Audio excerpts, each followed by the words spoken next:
Boa noite, pessoal. Sejam todos muito bem-vindos a mais um estudo da noite de hoje. Nós fazemos parte do CELV, Centro Espírita Luz e Verdade, e atuamos no grupo de estudos do Livro da Codificação, o GELCO. Este canal é dedicado ao estudo do Livro dos Médiuns, e hoje a gente vai estar dando continuidade ao nosso estudo. Nós vamos estudar o capítulo 30, que é o Regulamento da Sociedade Parisiense de Estudos Espíritas. Sejam todos muito bem-vindos. E vamos começar com a nossa leitura da página e depois a oração. E quem vai fazer para nós hoje é a Ludmila. Boa noite a todos. Então, a leitura da página de hoje é do livro Fonte Viva, de Chico Xavier, pelo Espírito de Emmanuel, intitulada Na Instrumentalidade, no item 84. Como se conhecerá o que se toca com a flauta ou com a cítara? Paulo, 1 aos Coríntios, capítulo 14, versículo 7. Cada companheiro de serviço cristão deveria considerar-se instrumento nas mãos do Divino Mestre, a fim de que a sublime harmonia do Evangelho se faça irrepreensível para a vitória completa do bem. Todavia, se a ilimitada sabedoria do celeste emissor se mantém soberana e perfeita, os receptores terrenos pecam por deficiências lamentáveis. Esse tem fé, mas não sabe tolerar as lacunas do próximo. Aquele suporta cristamente as fraquezas do vizinho, contudo, não possui energia nem mesmo para governar os próprios impulsos. Aquele outro é bondoso e confiante, mas foge ao estudo e à meditação, favorecendo a ignorância. Outro ainda é imaginoso e entusiasta, entretanto, escapa sutilmente ao esforço dos braços. Um é conselheiro excelente, no entanto, não santifica os próprios atos. Outro retém brilhante verbo na pregação doutrinária. Todavia, é apaixonado cultor de anedotas menos dignas com que desfigura o respeito à revelação de que é portador. Esse estima a castidade do corpo, mas desvaira-se pela aquisição de dinheiro fácil. Outro, mais além, conseguiu desprender-se das posses do ouro e terra, casa e moinho, mas cultiva verdadeiro incêndio na carne. É indiscutível a nossa imperfeição de seguidores da Boa Nova. Por isso mesmo, guardamos o título de aprendizes. O planeta não é o paraíso terminado e achamo-nos, por nossa vez, muito distantes da angelitude. Todavia, obedecendo ou administrando, ensinando ou combatendo, é indispensável afinar nosso instrumento de serviço pelo diapasão do Mestre, se não desejamos prejudicar-lhes as obras. Evitemos a execução insegura, indistinta ou perturbadora, oferecendo-lhe plena boa vontade na tarefa que nos cabe, e o reino divino se manifestará mais rapidamente onde estivermos.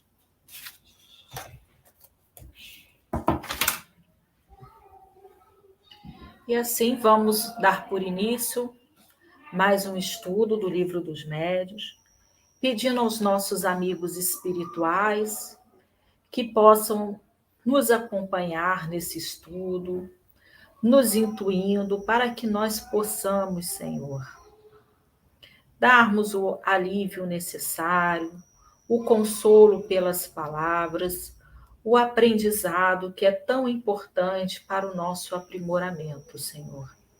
Que nós possamos sermos seus aprendizes, aprendizes dos amigos mais evoluídos, daqueles espíritos que já se encontram numa escala evolutiva maior, para que eles possam nos estender a mão, para que assim possamos seguir juntos rumo à evolução. Ser conosco hoje e sempre. Graças a Deus. Graças a Deus. Vamos dar boa noite para a Aline Amorim, para o DJ Fael, para o Alessandro Souza, para a Silvia Lanes, para a Andréa Lima, para o Renato Mairink, para a Dona Ariovalda e para todos que estão acompanhando o estudo. Uma boa noite a todos, sejam todos muito bem-vindos. Hoje nós vamos estar estudando o capítulo 30, que é o Regulamento da Sociedade Parisiense de Estudos Espíritas. Boa noite, Flávio Melo. E para a gente poder contextualizar o momento que a sociedade foi fundada, vamos lembrar que o Livro dos Espíritos ele foi publicado no dia 18 de abril de 1857 e foi publicado no momento onde o pensamento materialista com o positivismo estava em franca expansão. Então, o Espiritismo ele foi publicado, o Livro dos Espíritos ele foi publicado como um contraponto a essa filosofia materialista. Um dos objetivos do Espiritismo é mostrar que a ciência e a religião elas podem andar de mãos dadas, que elas não são diametralmente opostas e podem sim andar juntas.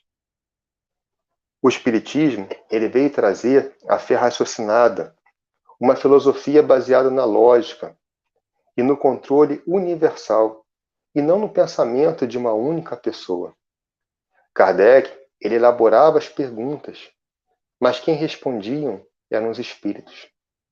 Então, o Espiritismo é a doutrina dos espíritos, porque são eles que nos trazem os ensinamentos, são eles que nos trazem as respostas. Kardec, sim, comparou, analisou, observou, fez as perguntas, mas são os espíritos que as respondem. O Espiritismo nos traz a filosofia da imortalidade da alma, da reencarnação, da evolução, da possibilidade de comunicação com os espíritos que já partiram. Então, ele nos trouxe muitas respostas a vários questionamentos humanos, como, por exemplo, de onde eu vim, para onde eu vou, por que estou aqui, qual é a origem do bem e do mal.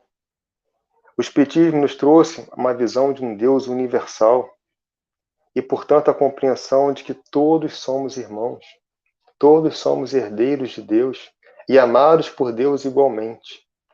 Não importa o que eu faça, mesmo que eu cometa algo de muito errado, Deus continuará me amando igualmente, como ama todos os seus filhos.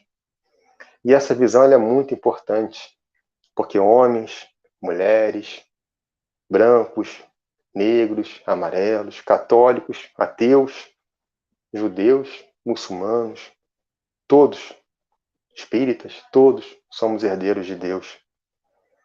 Independente da nossa orientação sexual, independente do que somos herdeiros de Deus. Então o Espiritismo veio trazer essa visão de um Deus universal. Trouxe a visão de um Deus justo e misericordioso, um Deus que nos dá a oportunidade de renovar, de reparar as nossas faltas, de renovar as nossas oportunidades de evoluir. Então, antes de não nos condena ao inferno, mas renova sempre a oportunidade, que a Aline acabou de comentar, de um pai educador e não punitivo. Né? Justamente isso. Ele revela justamente isso. Então, ele consolida a visão da imortalidade da alma e da permanência da sua individualidade, consolando os corações que sabem que seus entes permanecem vivos e que eles próprios, nós mesmos, iremos sobreviver à morte do corpo. Então isso, a gente está falando sobre isso porque isso começa a atrair muitas pessoas. Boa noite, Thiago.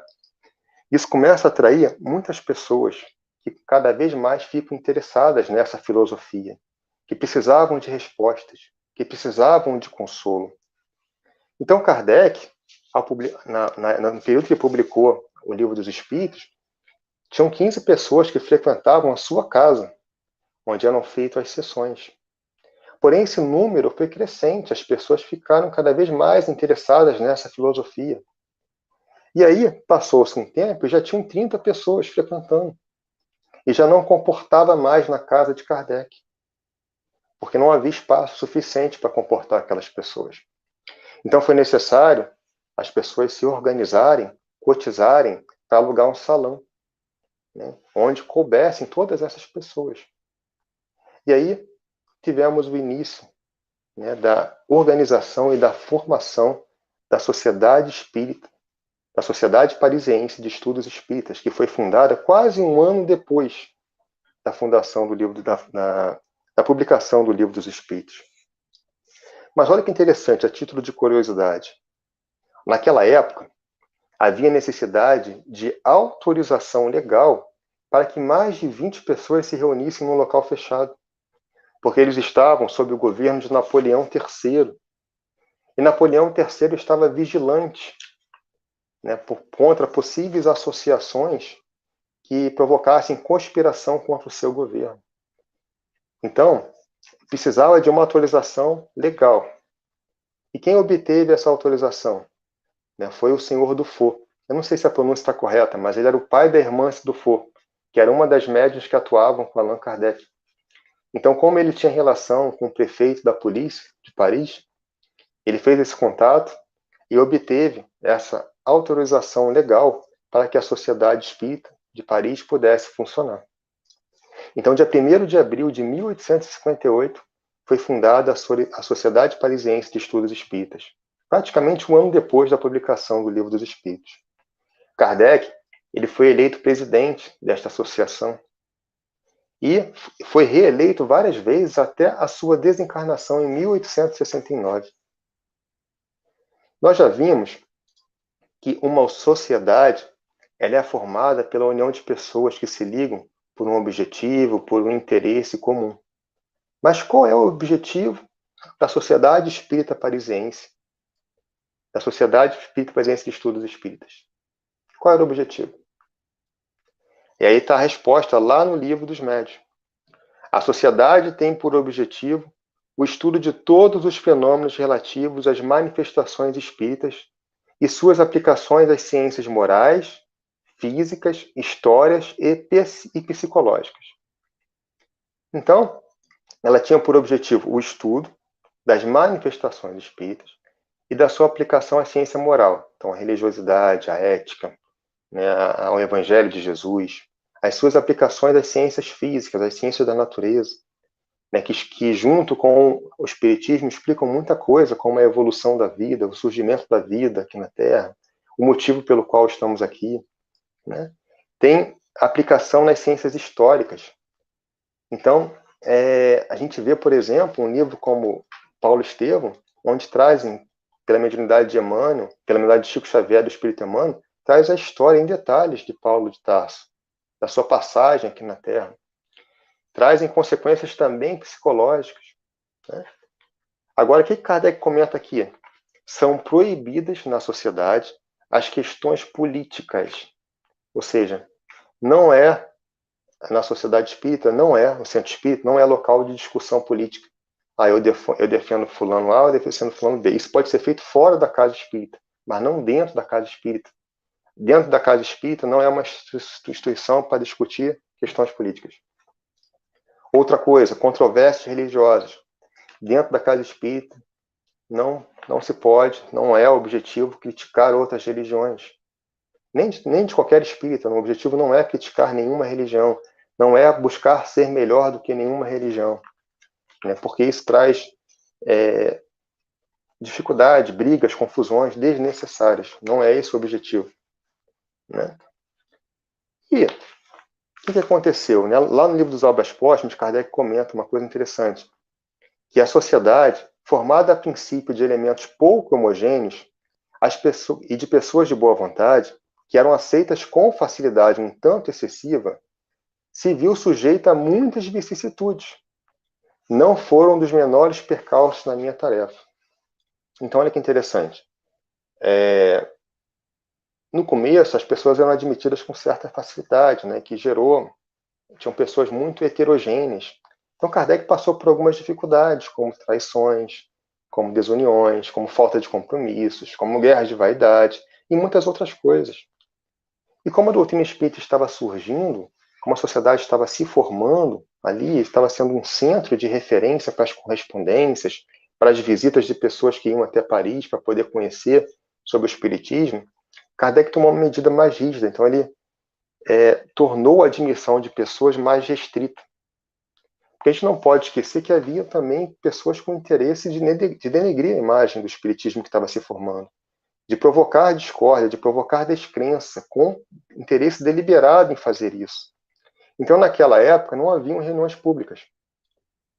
Kardec, ele, junto com os membros da sociedade, eles determinaram que a admissão deveria ser feita somente através de indicações.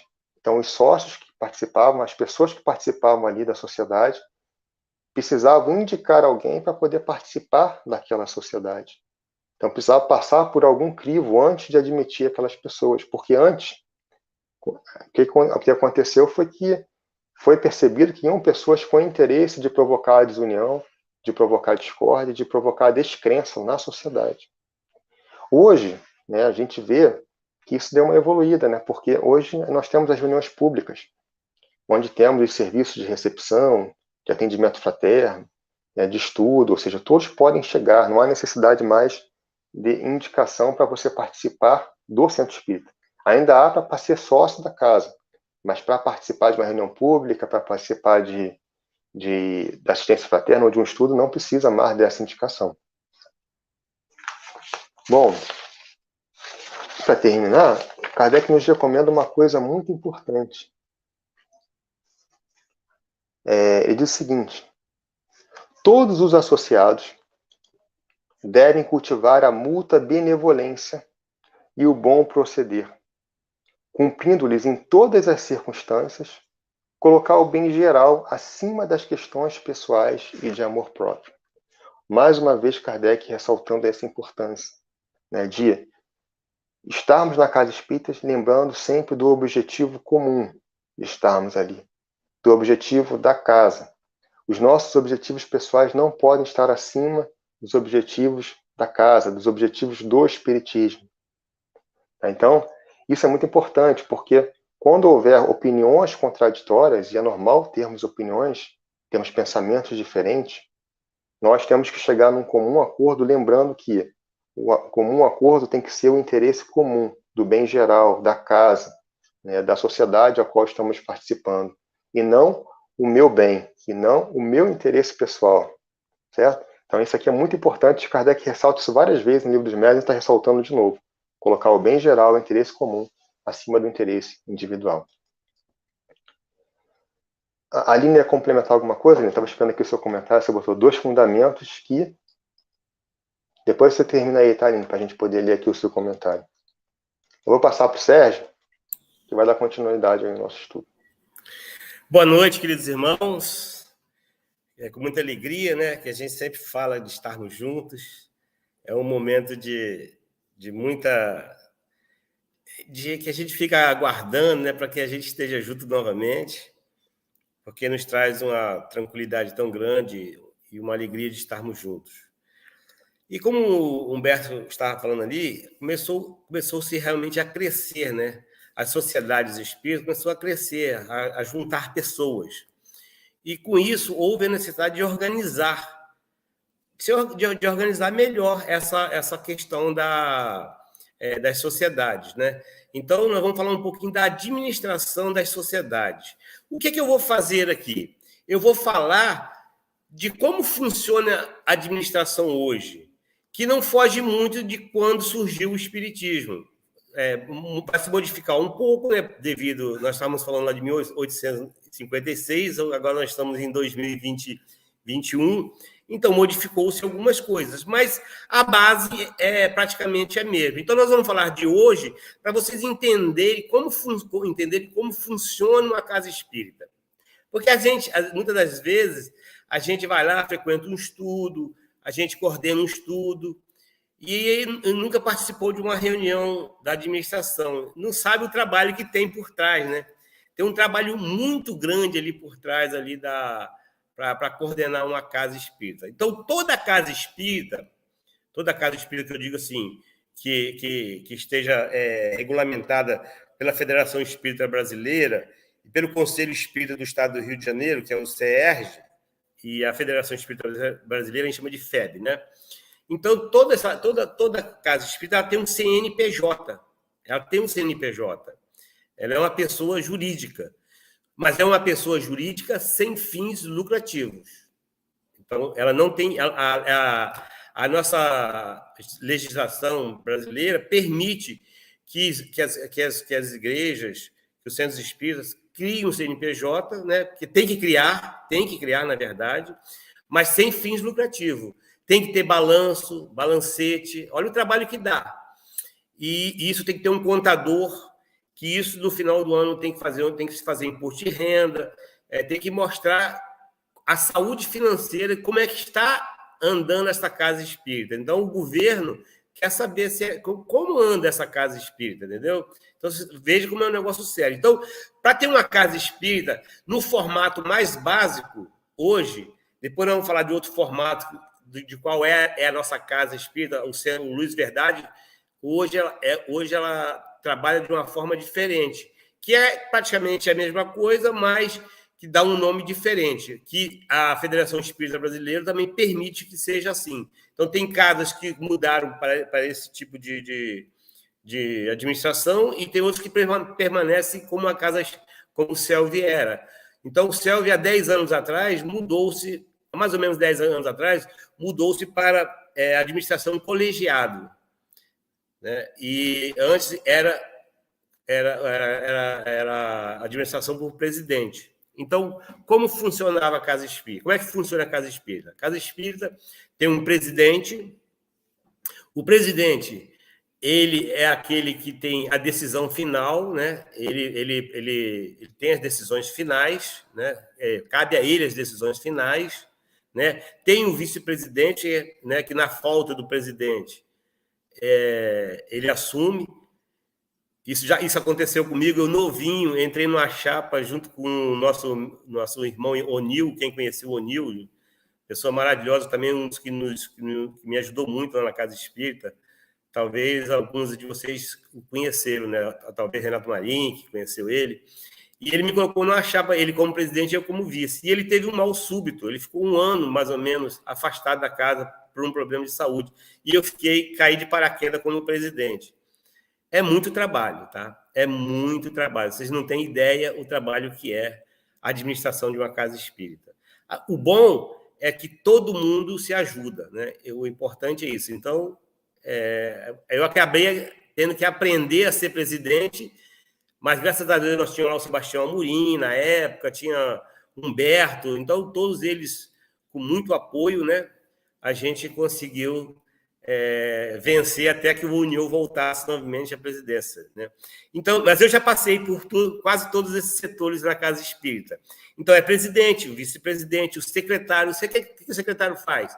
Toda reunião administrativa tem uma pauta, aonde tem um livro e essa pauta ela é escrita e ela fica guardada ali. Então, se você quiser saber o que aconteceu há 20 anos atrás na reunião da diretoria, no dia tal, lá, você vai lá, está tudo escrito lá. O que foi votado, o que foi dito, o que passou pela votação, o que o presidente vetou, o que foi para frente. Então, veja o trabalho, né? Então, nós temos o secretário que faz isso tudo, né? Essa questão de organização de papelada e tudo mais. Nós temos o segundo secretário, né? Que na falta de um tem o outro. Tesoureiro, que eu também já passei por essa fase aí também, é que você reúne todas as finanças, né, que passam pela casa, tudo que foi pago, tudo que foi arrecadado, e manda para o contador para ele fazer a contabilidade. Tá? Tem o segundo tesoureiro, no caso da falta também do tesoureiro aí. Nós temos também o diretor de patrimônio, que eu também trabalhei nessa área também, viu, Humberto? O que o diretor de patrimônio faz? Ele levanta tudo que tem na casa espírita e faz um inventário. Então, de ano em ano, você tem que fazer um inventário de todas as mesas, todas as cadeiras, os ar-condicionados, tudo que pertence à casa espírita tem que ir para o inventário e que também tem que estar lá na pauta lá do contador. Então, vejam vocês o trabalho que dá, entendeu? Então, e tem um estatuto, né? E a Casa Espírita tem um estatuto que todas essas pessoas, para cada setor desse aí que nós falamos, existe um estatuto onde você tem que estudar e o que cabe você a fazer e o que não te cabe fazer, entendeu? Então, é interessante demais isso aí. Então, muitas casas espíritas ainda adotam essa esse formato, né, de presidente. E como é que é eleito esse presidente? Existem os conselheiros. É uma faixa entre 18 a 20 conselheiros que são retirados do quadro societário da Casa Espírita. Então, eles se reúnem e aí votam naquele que eles acharem melhor. Né? Por exemplo, tem 2 chapas lá, ou só tem uma. Aí eles aprovam aquela chapa. Então, aí o presidente toma posse pelos conselheiros. E eles tanto votam para essa chapa, como também eles fiscalizam as finanças da casa, entendeu? Então, eles fiscalizam, olha lá se está tudo certinho, entendeu? Eles assinam, eles são corresponsáveis pelas finanças da casa também. Então, vejam vocês o trabalho que dá. E temos os sócios, como o Humberto falou. Qualquer pessoa pode ser sócio da Casa Espírita? Sim. Mas desde que... Né? O que é o sócio? Você vai lá, alguém te indica para ser sócio e você contribui com um valor para a Casa Espírita, porque a Casa Espírita tem as despesas, né? A luz, a limpeza, a manutenção, tudo isso mais. Então, você contribui com a taxa mínima ou uma taxa, tem um valor mínimo e tem um valor estipulado também que não pode ser muito tão elevado assim, né? A taxa mínima, se eu não me engano, é 15 ou 20 reais. Eu não posso me precisar agora, não, porque não estou lembrado. Mas, para que você seja sócio, a Casa Espírita não quer simplesmente, como o Humberto falou aí, é muito importante o que o Humberto falou, ela não quer simplesmente que você entre lá, eu quero ser sócio da Casa Espírita, pronto, não. Ela quer que a pessoa participe. Para você ser sócio da Casa Espírita, você tem que estar participando dos estudos. Alguém tem que, já por algum tempo, não sei se é 6 meses ou 1 ano, você tem que participar de algum estudo e alguém indicar você, né? Por exemplo, eu quero ser sócio lá, eu estou participando do GELCO e a Ludmila vai e me apresenta e ela assina embaixo lá, olha, eu recomendo que o Sérgio seja sócio. Aí meu nome vai lá para a reunião de diretoria e é comentado lá, ó, Sérgio quer ser sócio. Aí ele pergunta, ele participa do quê? Ele participa, eu já vi ele aqui, ele participa das reuniões públicas, ele participa... então vamos aceitá-lo como sócio, entendeu? Pode falar, Humberto, pode falar.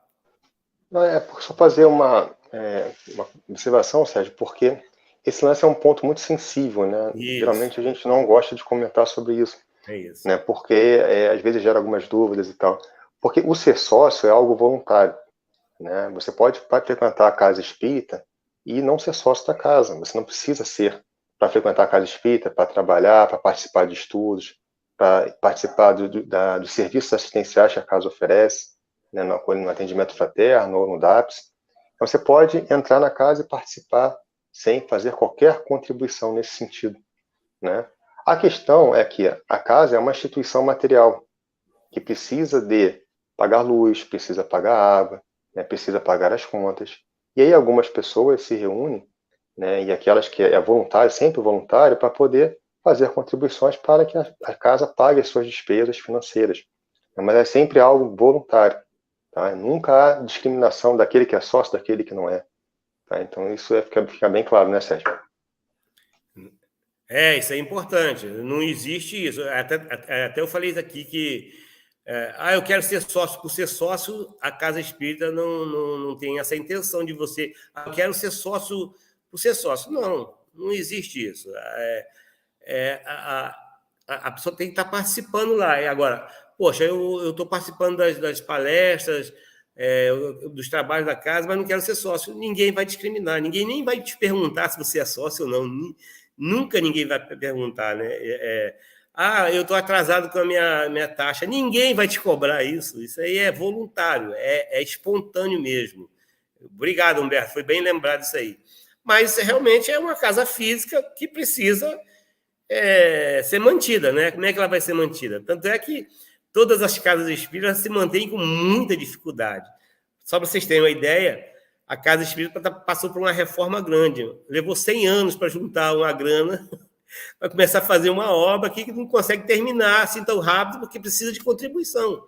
A verdade é essa, né?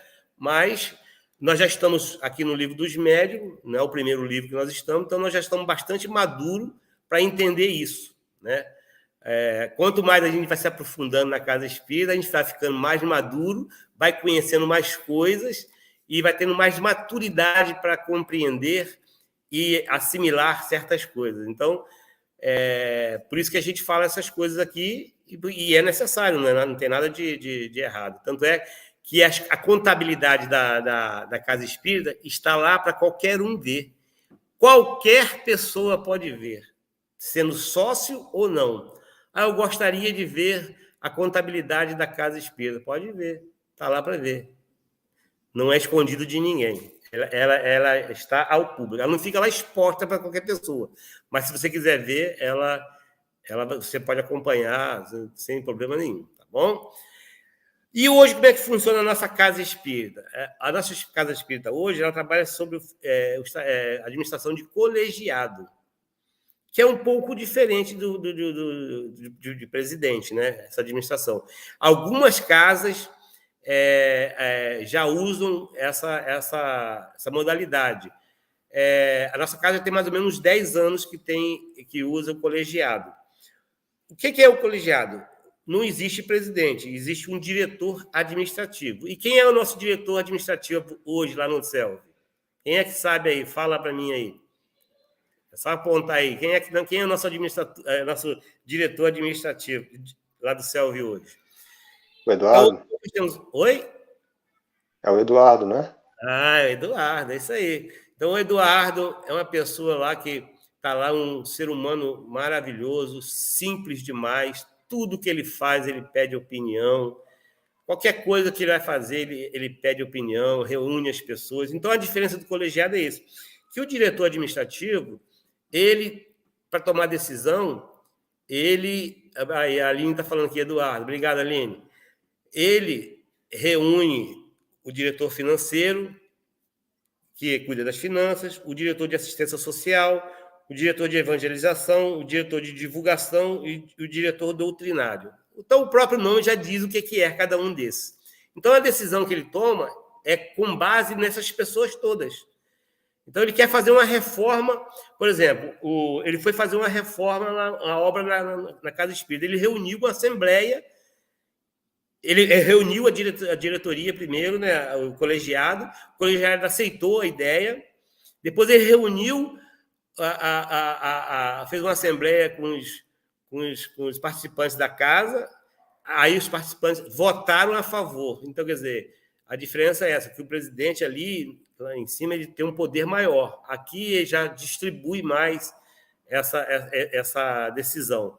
Mas mesmo no presidente, aqui no primeiro que eu falei para você, sempre o presidente, pelo menos quando eu participava, né, sempre perguntava opinião, nunca tomava decisão sozinho. Porque na Casa Espírita, como o Humberto falou, ela está ali para ser... São pessoas, são irmãos que estão um ali para ajudar o outro, não para colocar o seu interesse, né? Então, o presidente lá tinha um desejo de modificar alguma coisa, porque ele acha que aquilo ali era importante. Aí ele colocava em votação. Quantas vezes lá o Humberto, outro Humberto, esse Humberto já faleceu já, tá? Era presidente, o Onil, Sebastião Amorim, colocava uma ideia e a ideia dele, as pessoas votavam que aquela ideia não fosse para frente e ali morria aquela ideia. Então, ele não impunha a ideia dele. Porque não é essa a função de administrar uma casa espírita, né? Então... Ô, Sérgio, desculpa te interromper de novo, mas assim, eu acho que tem uma outra coisa importante para comentar, é que nenhum desses cargos que você citou são remunerados, né? Todos os cargos são voluntários. Então, quem se voluntaria para poder assumir, né, esse papel, né, nem cargo, esse papel, é, de fato, pelo desejo de trabalhar, de contribuir voluntariamente, porque não há qualquer benefício financeiro, né, qualquer remuneração a respeito disso. Tá? Então, é voluntário que a pessoa ganha mais trabalho, né, Sérgio? Mais trabalho, e é voluntário que ela se dedica a esse trabalho. Valeu, Humberto. Você daí está olhando aqui meu papelzinho aqui, está colando de mim. Eu ia falar isso aqui no final. Mas é isso aí mesmo, é muito bom. Olha só, é legal essa participação, que às vezes a gente pode esquecer disso. Inclusive, Humberto, a gente assina um documento dizendo que todo o nosso trabalho na Casa Espírita é voluntário. Até os médiuns, trabalhadores, aplicadores de passe, os médiuns que trabalham na reunião mediúnica, as pessoas que fazem, os médicos que fazem palestra, os que atendem na recepção, todos os trabalhos lá, na livraria. Olha só quanto trabalho tem, veja quanto trabalho tem. Na cantina, todos os trabalhos, você assina um termo de que você está trabalhando voluntariamente. Então, é um termo legal, que aquilo ali fica guardado junto à contabilidade da Casa Espírita. Então, é importante a gente saber que tem muito trabalho, né? E que qualquer pessoa que está participando da Casa Espírita pode concorrer. Por exemplo, amanhã o Humberto quer ser o diretor administrativo do colegiado. Ele pode se inscrever, ele pode fazer uma chapa lá, Humberto, Ludmila, Luciana, pode fazer uma chapa e concorrer. E se ele for eleito, ele vai ser, ele vai assumir a direção da casa lá, né? E como é que é feito hoje como é que é votado hoje essa colegiado? Antigamente, como eu falei, quem votava era o conselho, né? Lembra que eu falei, o presidente, quem vota é o conselho. Hoje, não, hoje quem vota é a assembleia. É convocado uma assembleia geral e ali é votado o colegiado. Hoje não é mais o conselho que vota. Então, a gente vai lá, a gente é convidado, né? Olha, vai ter assembleia para votar lá. A gente vai lá e tem uma chapa só. Aí só se existe uma chapa, todos aceitam que essa chapa, aí todos aceitou. Aí ele vai ser, não, a maioria não aceitou, então tem que fazer uma outra chapa. Então, é um negócio bem democrático e bem tranquilo, né? E o que faz hoje o Conselho Fiscal? O Conselho fiscaliza a contabilidade as finanças do centro. Então, está aí o esboço para vocês entenderem como começou a aparecer mais pessoas, juntar mais gente, ter despesas, ter que ter um local próprio. Então, tudo isso há necessidade de uma administração. Então, toda casa tem um CNPJ, isso é importante saber. Esse CNPJ é sem fins lucrativos, não pode ter lucro, e a contabilidade tem que demonstrar isso, que a casa não teve lucro.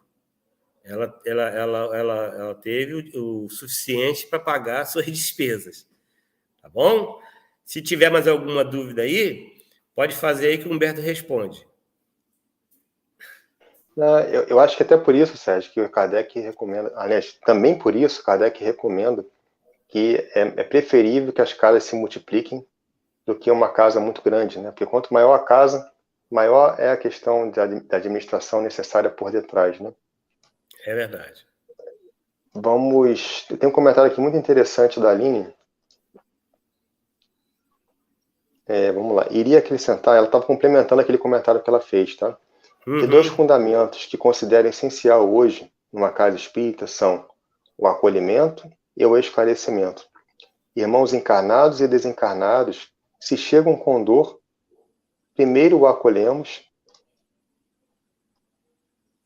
Calma aí, cortou aqui para mim. Primeiro o acolhemos, então depois o esclarecemos.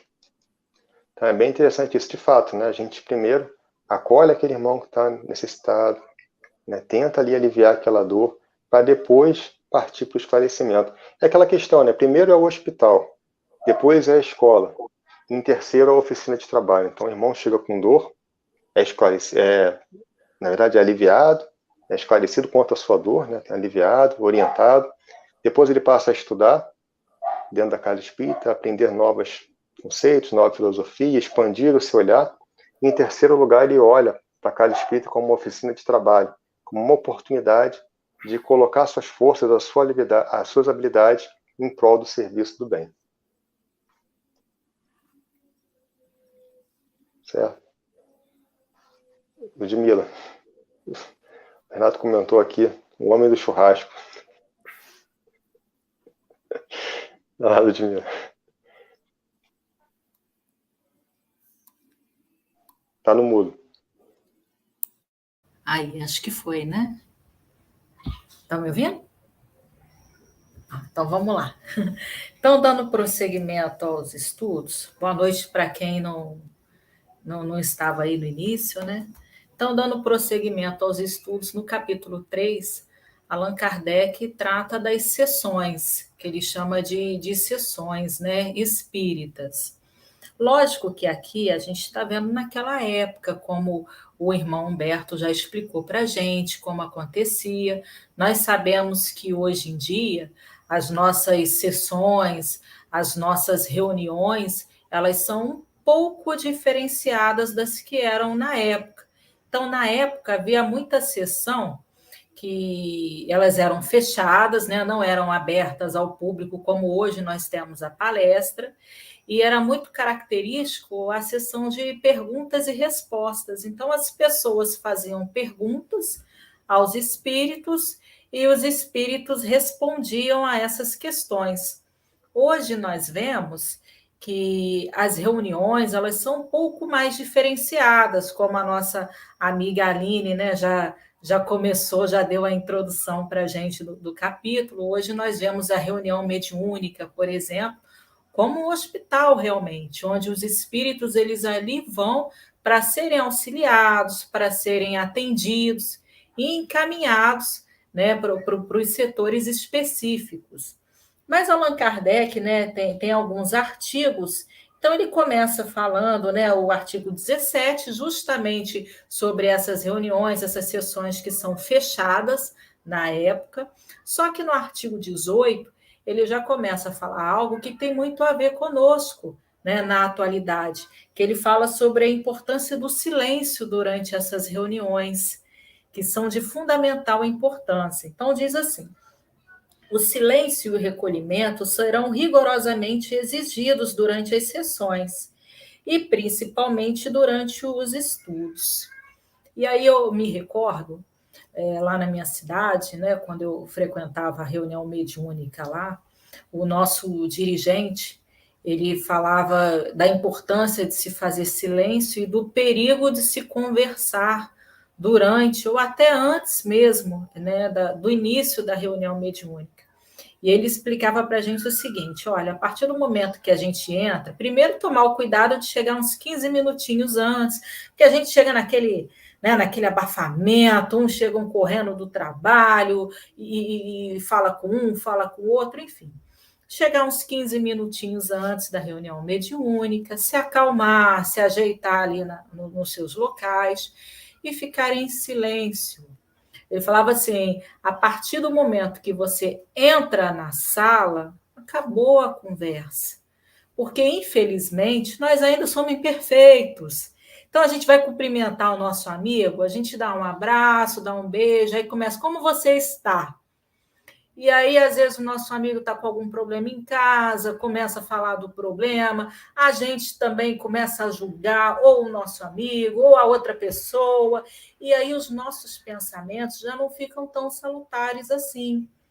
Então, para não quebrar o clima, até porque nós sabemos, né, que durante uma reunião espírita, seja uma palestra ou uma reunião mediúnica que seja, há todo um trabalho da equipe espiritual. Então, ela não começa naquele exato momento que é estabelecido por nós aqui na Terra. Então, se a reunião é às 8 horas para a gente, com certeza a espiritualidade já está há muito tempo atuando ali, já está preparando o ambiente, né? Já está pegando todos os fluidos positivos para poderem ser utilizados. Então, se a gente chega lá já com pensamentos ruins, o que a gente vai transferir de bom, né? Olha o nosso trabalho, a gente já vai começar prejudicando o nosso trabalho sem o início da reunião. Então, daí a importância do silêncio, né? A importância de se ter o pensamento voltado. Lógico que é difícil para nós começarmos, né, aquela meditação, por isso que numa reunião, geralmente, antes de palestra ou antes de reunião mediúnica, coloca-se uma música tranquila, uma música calma, para a gente já ir acalmando os nossos corações, os nossos sentimentos, para a gente já ir sintonizando na mesma faixa vibratória do que os nossos amigos espirituais, né? Então, Kardec fala o seguinte, que as perguntas interessadas aos espíritos, né, deveriam ser feitas por meio do presidente. Então, já foi falado que era uma sessão, né, era muito comum perguntas serem feitas aos espíritos, até porque eles não tinham a facilidade que nós temos hoje. Nós temos as obras básicas aí, que nos ajudam, né? Só o livro dos espíritos é todo pergunta e resposta. E antigamente era muito difícil isso. Então, as pessoas tinham muitas dúvidas, elas precisavam perguntar aos espíritos. Só que eram dúvidas diversas. Então, precisava de alguém para poder organizar. Eu fico imaginando na época de Kardec, se hoje nós já temos várias dúvidas, né? Queremos saber tantas coisas, mesmo com as obras básicas aqui, imagine antigamente, na época de Kardec. Então, eram várias questões. Kardec tinha que impor limites a essas questões, porque eram questões diversas. Então, eram tanto questões complexas como questões simples. Então, ele já colocava lá, olha, é proibido qualquer pergunta de cunho pessoal. E Kardec ele tem muito esse cuidado, né? Várias vezes aqui no livro dos médiuns mesmo, ele fala sobre a gente tomar cuidado para não deixar os nossos interesses pessoais passarem na frente do interesse coletivo, porque às vezes a pessoa, né? E aí vamos colocar todos nós, porque somos imperfeitos, né? Nós tendo contato com os espíritos, com algo novo, é lógico que a gente quer saber várias coisas. Então, se eu sei se o Sérgio, né? Eu sei que o Sérgio está falando com o espírito, aí eu já fico assim, bom, eu tenho meu familiar que desencarnou. Será que o espírito que está falando com o Sérgio tem algum contato com o meu parente? Será que ele pode, né? Coisa que a gente escuta muito, né? Não, só dar uma olhadinha, só para, não quero saber muito, não, só quero saber se está bem, só para dar uma olhadinha no meu parente. Mas aí a gente já está pensando no individual, a gente não está pensando no coletivo. Imagine uma reunião aí de 20 pessoas, como falou o irmão Humberto, se todo mundo pensasse no individual, como seria para aqueles espíritos? Eu não conseguiria atender todo mundo, sem contar que os espíritos, eles não estão nem um pouco interessados em nos informar nada relacionado à parte material, né? Quantas pessoas queriam saber e querem até hoje saber coisas a nível material, né? Será que o meu emprego hoje em dia está tão difícil? Poxa, eu queria ver se eu consigo um emprego melhor. Será que eu estou educando bem os meus filhos? Será que eu vou casar? E como é que fica a minha situação? Então, são várias questões que os espíritos, para eles, isso não importa, né? Para eles importa se nós estamos cumprindo com um compromisso que nós compactuamos antes de reencarnar. Então, será que nós estamos sendo pessoas melhores? Agora, não interessa se eu sou melhor pobre ou rica, interessa se eu estou sendo uma pessoa melhor. Será que eu estou fazendo bem para alguém? Não importa onde eu trabalho, importa se eu realmente estou fazendo bem para alguém.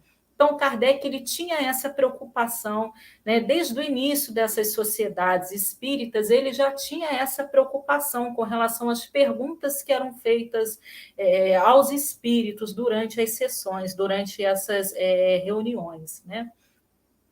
Mais uma coisa, né, que ele fala lá no artigo 20, que também se aplica muito a nós agora, né? Que fala assim, que nenhuma comunicação espírita obtida fora da sociedade poderá ser lida sem antes ser submetida, quer ao presidente, quer à comissão, que podem admitir ou recusar a leitura. Porque, gente, imaginem só, a gente está num estudo aqui, né? Hoje estamos nós três. Então, enquanto o Humberto está falando, eu recebi uma mensagem aqui, uma psicografia de Santo Agostinho. Já pensou durante o estudo? Eu falo assim, Humberto, um minutinho, por favor, eu quero ler uma mensagem aqui de Santo Agostinho. Né? Olha o perigo. Ninguém viu essa mensagem, ninguém sabe o teor dessa mensagem. É de Santo Agostinho mesmo? Não sei, temos que investigar. Por que essa mensagem não foi dada no centro espírita, visto que eu frequento o centro espírita? Por que foi dado na minha casa? Então, tudo isso tem que ser questionado. Né? Nós vamos ver na semana que vem, ou daqui a 15 dias, né? O capítulo que fala, né, sobre as mensagens apócrifas. São mensagens que são mensagens, às vezes, muito bonitas, mas não são daquelas pessoas que dizem ser. Ou então são mensagens com palavras mais rebuscadas, mas não tem sentido nenhum. Né? O popular falou, falou e não disse nada. Então, nós temos que tomar cuidado. Até hoje, desde a época de Kardec, já tinha esse cuidado. Eu acho interessante que ele fala aqui que deve ser submetida não só ao presidente, mas como uma comissão. Então, não é nenhuma pessoa que vai avaliar, né? É um grupo de pessoas que vai avaliar. Até porque nós sabemos que uma pessoa ela é falha, ela pode se enganar. Além disso, Allan Kardec ainda salienta, né, que essas mensagens, caso sejam aceitas, até porque Kardec recebia muitas mensagens de fora, né, mensagens, cartas de outros locais, outros países. Então, ele fala aqui, né, interessante que essas comunicações elas pertencem à sociedade. E aí ele teria, né, o direito, digamos assim, de poder divulgar nos seus livros ou na revista espírita, e principalmente alertando ao médium que a mensagem não é dele. Nos faz lembrar que a mensagem mediúnica, às vezes o médium se apega àquilo ali, né? Mas essa mensagem é minha, né? Eu escrevi. Você escreveu, somente, porque a mensagem não é sua, você foi o carteiro. Você deu a cartinha para a pessoa. Não foi você o autor da mensagem. Você só emprestou as suas mãos para que a mensagem pudesse ser entregue. Então, a mensagem não pertence a você. Olha que interessante, né? Kardec fala algo que é extremamente atual para nós. E mais para frente, né, ele fala sobre as reuniões privadas, que essas reuniões, isso Humberto já até abordou, né, que as pessoas elas devem ser indicadas para participar dessas reuniões. E aí me faz lembrar também a reunião mediúnica. Muitas pessoas, quando começam a frequentar a casa espírita, têm uma grande curiosidade para saber como funciona a reunião mediúnica, por que eu não posso participar da reunião mediúnica, o que acontece lá dentro, né? Tem algum segredo, tem algum mistério? Né? Mas eu lembro quando eu era adolescente, tinha uma curiosidade danada para saber o que acontecia dentro daquela salinha que o povo entrava, e eu ficava assim, meu Deus, o que acontece ali dentro? Né? Deve ter alguma coisa assim. E aí eu ia perguntar para os médiuns da casa, né? As pessoas mais experientes, falavam assim, vem cá, o que tem ali? Que eu sempre fui muito curiosa. E eles riam, né? Acho que eles pensavam assim, coitada, essa daí... E não me respondiam o que acontecia ali. Aí depois a gente vai estudando, né? Só da gente estudar agora o livro dos médiuns, a gente já vê o que acontece numa reunião mediúnica. Nada de tão extraordinário, mas tem que ter um controle, tem que ser um local, uma reunião fechada. Imagine um público, né? Olha quantas pessoas vão à nossa casa na palestra, vamos colocar 100 pessoas assistindo uma palestra. Imagine isso tudo participando de uma reunião mediúnica. Olha o padrão vibratório de todo mundo, né? Atrapalha a reunião mediúnica. Se num grupo de 10, 15 pessoas já é difícil, imagina um grupo com 100 pessoas, é mais difícil ainda. Aí a nossa irmã Aline, deixa eu confirmar aqui o nome, acho que isso, a nossa irmã Aline, né, estava falando do pronto-socorro, né, espiritual, que é a nossa casa. Vamos imaginar no nosso mundo material. Não vamos nem colocar o mundo espiritual, vamos colocar o mundo material, um hospital. Então, eu trabalho num setor, né, de terapia intensiva desse hospital, é um setor fechado, não podem entrar sem autorização. De repente, acontece algum acidente, alguma coisa, e essas pessoas precisam ir diretamente para esse setor de terapia intensiva do hospital. Então, é um grupo de várias pessoas que precisam ser atendidas naquele hospital imediatamente. Então, você coloca ali as pessoas que vão receber atendimento, mais os profissionais que vão trabalhar nesse local. Já é muita gente. Imagine se pudesse entrar todo mundo. Aí coloca a população geral que vai na curiosidade, coloca familiar de cada um que também vai para poder ver o que está acontecendo, coloca imprensa, coloca todo mundo. Olha a confusão. Será que o atendimento prestado vai ser um atendimento adequado com aquele monte de gente naquele espaço? É difícil. Aí você coloca todo mundo ali naquele lugar, cada um pensando uma coisa. Aí o doente sentindo dor de um lado, precisando de amparo, aí o familiar fica lá olhando assim, será que eles estão cuidando bem da minha família? Eu não sei não, aquela enfermeira ali não está com a cara muito boa não. E será que aquele médico está fazendo tudo certinho? E esse ambiente não está muito limpo não, ninguém limpa isso daqui? Mas esse equipamento aqui está pitando por quê? Aí estou com medo. E o outro olha para cima, o outro olha para o chão. Cada um faz uma coisa, a equipe querendo trabalhar, mas não consegue nem circular ali, porque as outras pessoas não deixam. Olha a dificuldade do trabalho. Então, às vezes, é necessário você ter um local fechado, justamente para você ter um atendimento de maior qualidade. Agora, vamos colocar isso numa reunião mediúnica. Aí a gente não vê só o lado físico, a gente vê o lado espiritual. E a gente já viu que o pensamento influencia. Então, imagine esse furdunço todo, mais o pensamento das pessoas presentes. Não tem como. Lógico que vai ter o atendimento, vai, mas vai ter uma dificuldade muito maior para se realizar esse atendimento. Então, daí a necessidade de certas reuniões fechadas.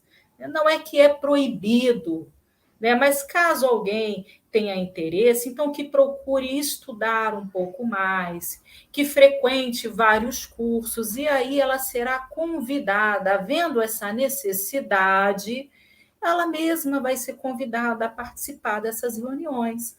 Então, na nossa casa, né, no CELV, nós fazemos um estudo, nós fizemos um curso de educação mediúnica, então esse curso durou acho que uns 2 anos, se não me engano. Então, durante esse curso, nós estudamos mais o livro dos médiuns, nós temos vários aprendizados, e aí, ao final do curso, aquelas pessoas específicas, né, de acordo com o tipo de trabalho, com o tipo de mediunidade, ela vai sendo inserida nas reuniões mediúnicas conforme a necessidade. Nada acontece por acaso. Então, ninguém cai de paraquedas. Às vezes, a pessoa vem de uma casa espírita já fala assim, eu sou médium em tal lugar, eu já quero frequentar a reunião mediúnica aqui. Não é assim que as coisas acontecem. A gente não pode pular etapas. Eu lembro quando eu comecei o estudo do Gelco, né, eu sempre quis estudar o livro dos médiuns, por questões óbvias, né? Então, quando eu comecei no CELV, eu já queria ir direto no livro dos médiuns. Então, ouvi lá, tem o estudo das obras da codificação. Falei, opa, aí vou.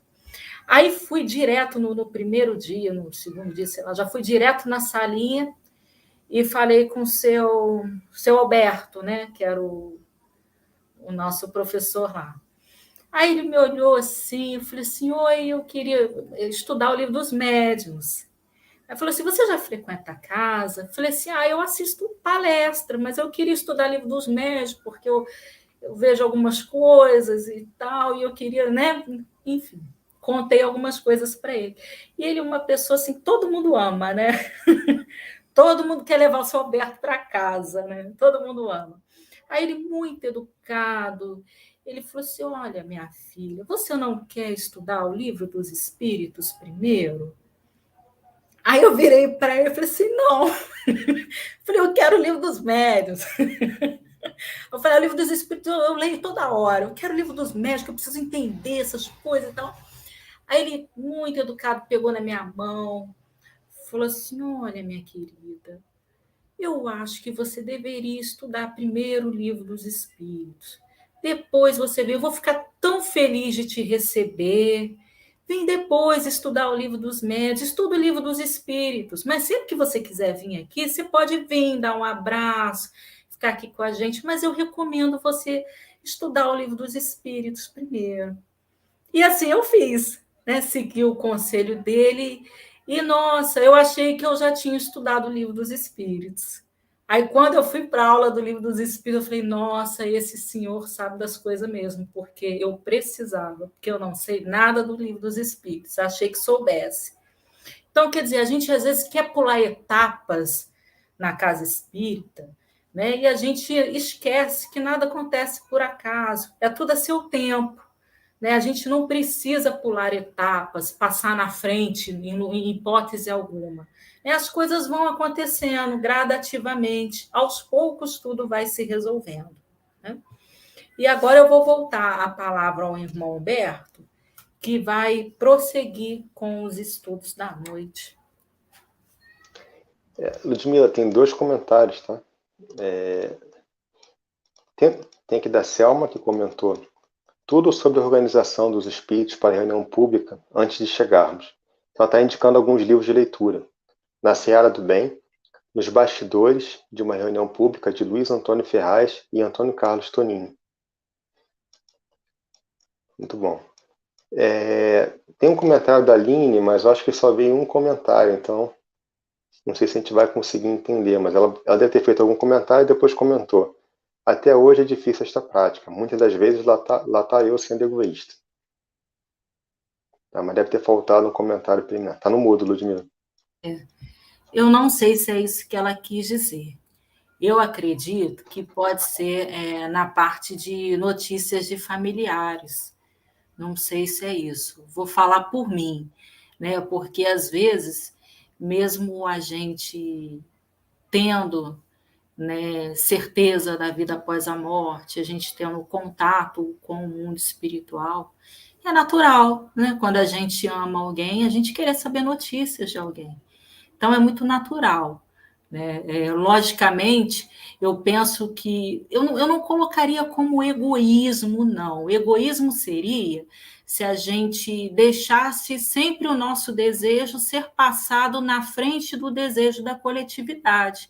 Agora, você querer saber, né, você se preocupar com isso, eu creio que é muito natural de todos nós, principalmente quando nós não temos lembrança de nossos contatos com nossos familiares que se foram. Né? Muitas vezes a gente sabe que a gente se encontra durante os sonhos, mas a gente não consegue se lembrar. Então, assim, a gente também não pode se martirizar, né? Eu sou muito egoísta, eu não sei nada da doutrina espírita, porque eu fico chateado quando um ente querido desencarna, mas é muito natural mesmo, né? Eu acho que a gente também não pode ser cruel conosco mesmo, não. Vou fazer aqui uma correção, porque a Selma acabou de comentar que esse livro aqui é um livro único, tá? Então ele tem esse nome grande mesmo, Na Seara do Bem, Nos Bastidores de uma Reunião Pública, de Luiz Antônio Ferraz e Antônio Carlos Tonini. Então é um livro só. Humberto, Oi, Carlos. eu queria falar só um negócio aqui, que a gente está falando do acolhimento, né? Então é importante lembrar que, graças a Deus, né? Graças ao nosso bom Deus, a nossa casa está começando a voltar às reuniões presenciais.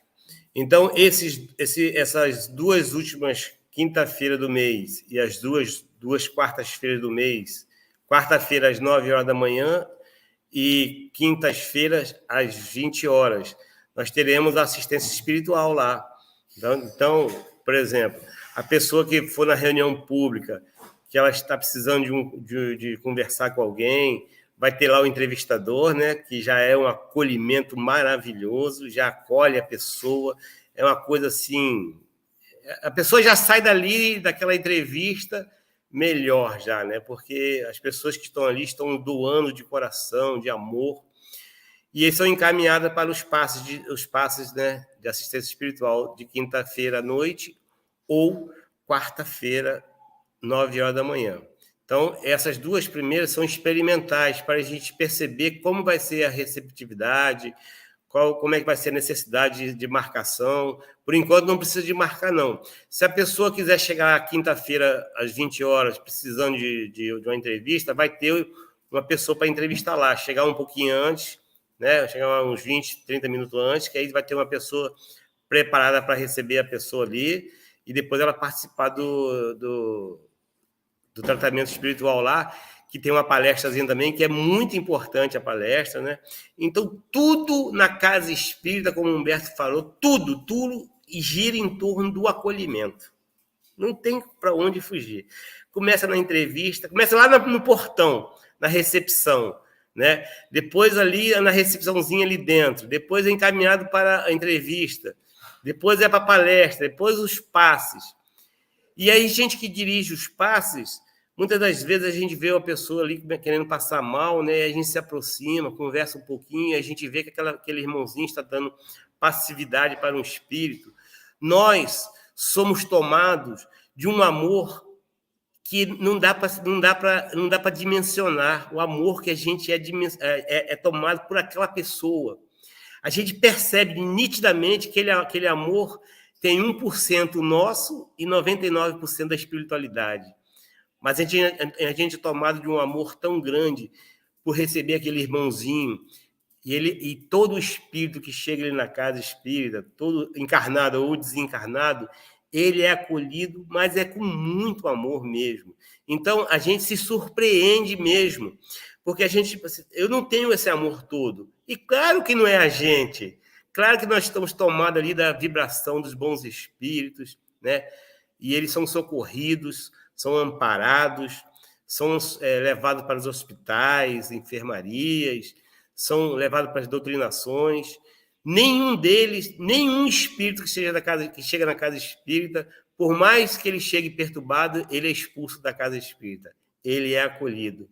Então, como o Humberto falou, desde a portaria até os fins do trabalho, é só acolhimento. Obrigado, Humberto.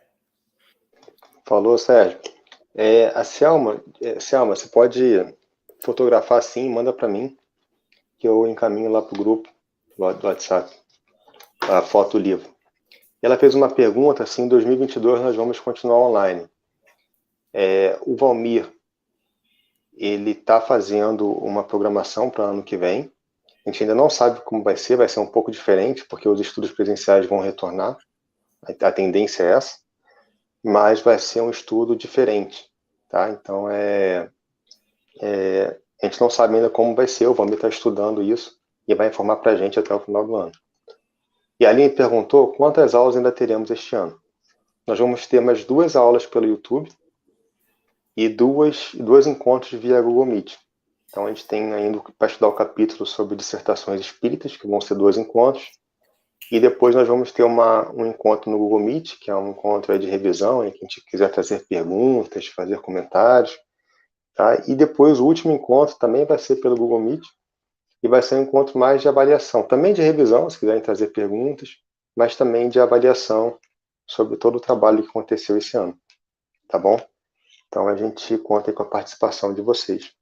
E para terminar, só tem um comentário aqui do Renato que eu esqueci, que eu vou postar aqui agora, tá, Ludmila? Sobre o seu estudo, que ele comentou. As mensagens precisam verdadeiramente ser analisadas e observadas em sua seriedade e conteúdo. Os ensinamentos já estão disponíveis nos livros, mas infelizmente nos tendemos ao espetacular.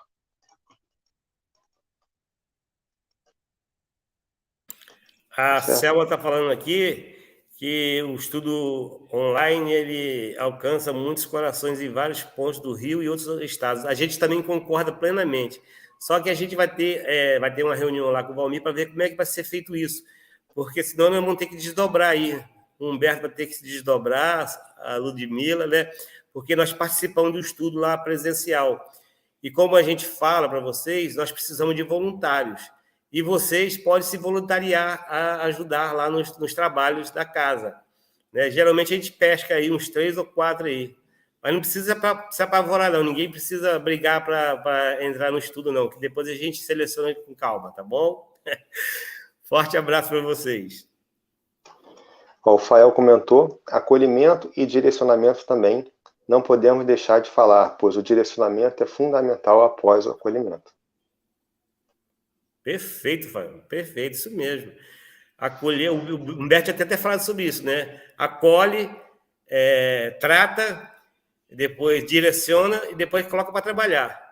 Né? Que o trabalho é o melhor remédio para tudo. Então, quando a gente começa a estudar, gente, funciona mais ou menos o seguinte: a gente começa a estudar, faz 1 livro, 2 livros, 3 livros, 4 livros.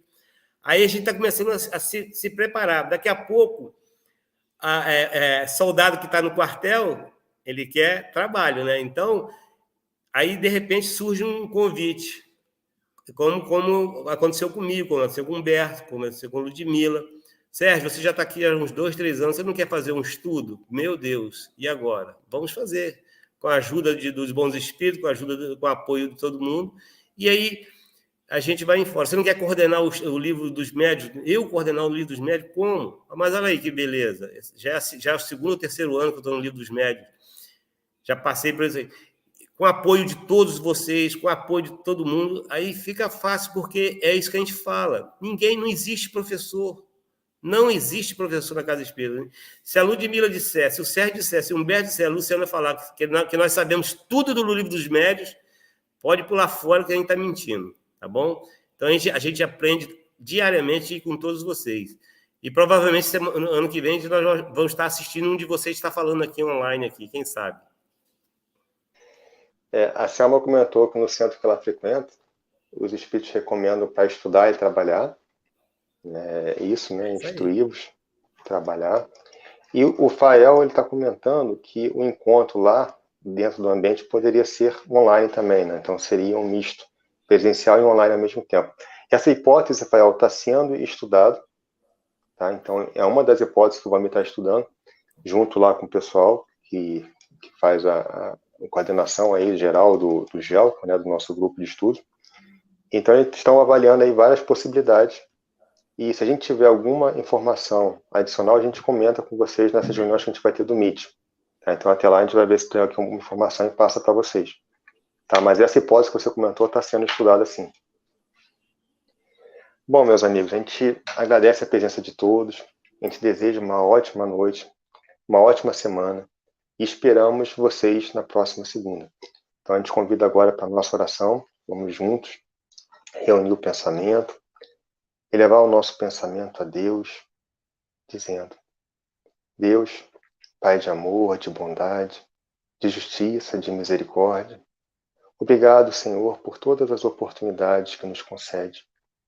Obrigado pela vida, por podermos estar aqui estudando, ampliando o nosso entendimento, transformando a nossa visão, buscando, Senhor, a cada dia, nos transformarmos, fazermos a reforma interior, no esforço diário para seguirmos no caminho da luz.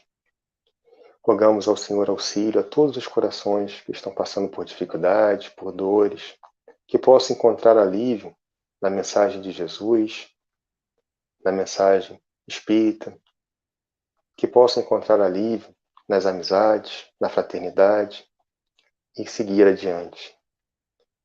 Muito obrigado, Senhor, por tudo. Que assim seja, graças a Deus. Então, muita paz a todos, uma ótima semana e até semana que vem.